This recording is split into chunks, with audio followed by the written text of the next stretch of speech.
Welcome back to my channel, welcome back to earth mom Dehradun. और दोस्तों finally आज ठंड का सबसे पीक, मुझे लगता है अभी तक सबसे पीक डे था कि मेरा भी आज रूम हीटर होने के बावजूद भी स्वेटशर्ट निकल ही गया।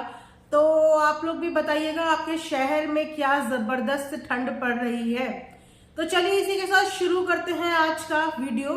तो दोस्तों कल के टास्क के बाद जहां पे बहुत सारी लोगों की सिंपैथी मुनव्वर की तरफ चली गई थी, जहां पे बहुत सारे लोग मुनव्वर के साथ कनेक्ट कर रहे थे, वहीं पे काफी ज्यादा लोग आयशा के लिए नेगेटिविटी दे रहे थे। अगर हम वोटिंग की बात करें तो इस बार नॉमिनेशन में घर के 4 सदस्य हैं, जिनमें रिंकू जी, अभिषेक, नील और आयशा खान है। तो वोटिंग की माने तो अभी तक बॉटम 2 में जो कंटेस्टेंट चल रहे हैं वो रिंकू और आयशा खान ही हैं।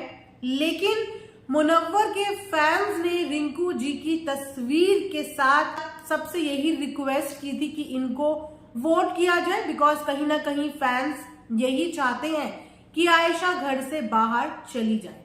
लेकिन इन सारे सिनेरियो के बीच में बार बार एक क्वेश्चन उठ के आता है। वो क्वेश्चन इसीलिए क्योंकि कल रात की कॉन्वर्सेशन जो हमने देखी अभिषेक और मुनव्वर के बीच में, उस कॉन्वर्सेशन के बाद भी चीजें समझ में नहीं आई। इनफैक्ट उस कॉन्वर्सेशन के बाद चीजें और ज्यादा कॉम्प्लिकेट हो गई कि इस पूरे सिनेरियो में, इस डिफेमेशन में आखिर में सिंपैथी गेन कर कौन रहा है। क्योंकि बोलने वाले ये भी बोल रहे हैं कि मुनव्वर साइलेंट रह के विक्टिम कार्ड प्ले करने की कोशिश कर रहा है। वहीं पे कोर्ट रूम में जैसे ही मुनव्वर के ऊपर इल्जाम लगे, वहां पे बैठी हुई आयशा खान की आंखों में भी आंसू आ गए। तो इन दोनों में से एक्चुअली में सिंपैथी कार्ड प्ले कौन कर रहा है, क्योंकि कई दफा हमें आयशा खान भी रोती हुई नजर आई है। लेकिन सवाल फिर यही उठता है कि अगर दिल से इतनी मोहब्बत है, इतना प्यार है और चीजें ठीक करना चाहते हैं, तो फिर बदनामी क्यों?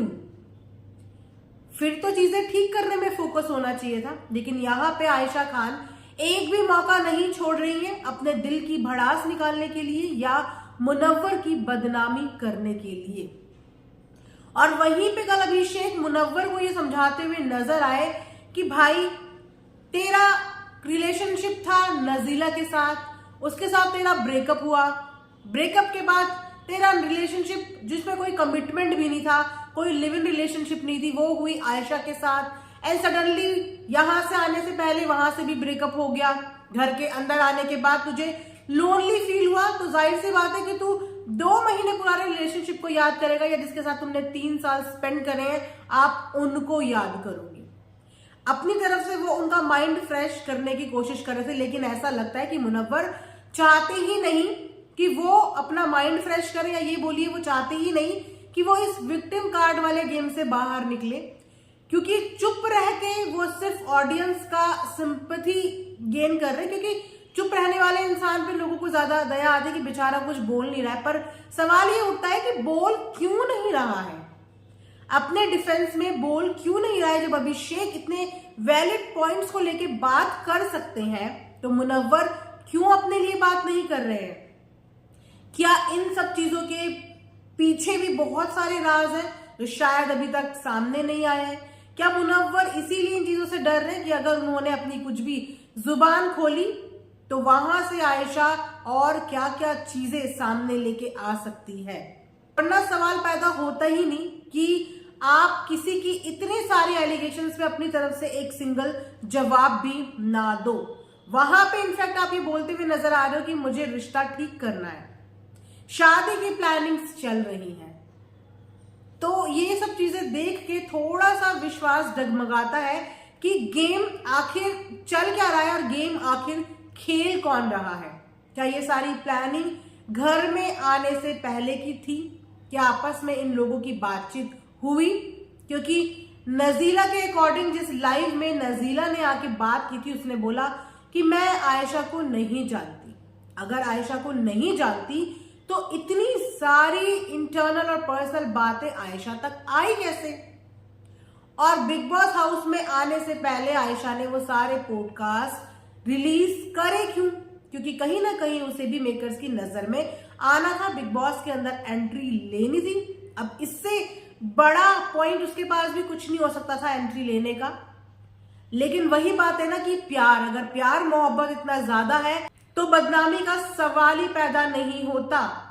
देखते हैं कि ये रिश्ता बाहर जाके क्या गुल खिलाता है। वैसे तो घर के अंदर ही बहुत ज्यादा तमाशे बन चुके हैं और देखते हैं कि कब तक मुनव्वर चुप रह के सब कुछ बर्दाश्त करते हैं या अगली गेम मुनव्वर की या बोलिए आयशा खान की क्या होती है। क्या वोटिंग के आधार पे इस बार आयशा घर से बाहर जाने वाली है?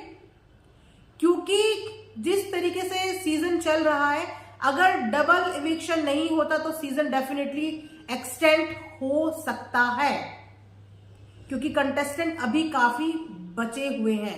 क्योंकि लेकिन फिर अगेन सवाल पैदा होता है कि अगर आयशा घर से बाहर चली गई तो ये सीजन बहुत फीका पड़ जाएगा बिना किसी कंट्रोवर्सी के, जो कहीं ना कहीं लास्ट हफ्तों में आने के बाद ये कंट्रोवर्शियल हुआ है। अब तक की जर्नी अगर मुनव्वर की देखो तो बहुत स्मूथ चल रही थी, लेकिन 10वें हफ्ते में आके उनको ये प्रेशर झेलना पड़ा है या उनको ये पूरी चीजें झेलनी पड़ी है जो वो अब झेल नहीं पा रहे हैं, क्योंकि कहीं ना कहीं टूटे हुए डिमोटिवेट नजर आ रहे हैं।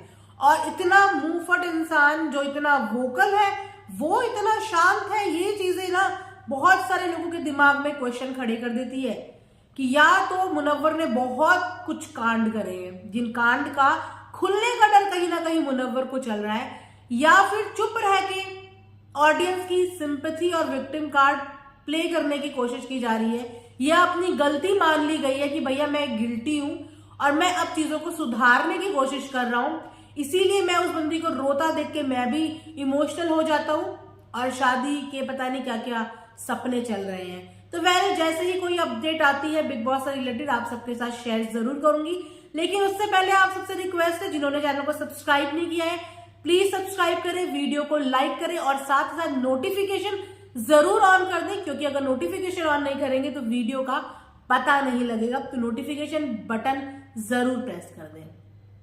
तो यहीं पे करते हैं वीडियो एंड मिलेंगे नेक्स्ट वीडियो में, तब तक अपना ध्यान रखिए। Thanks for watching earth mom Dehradun.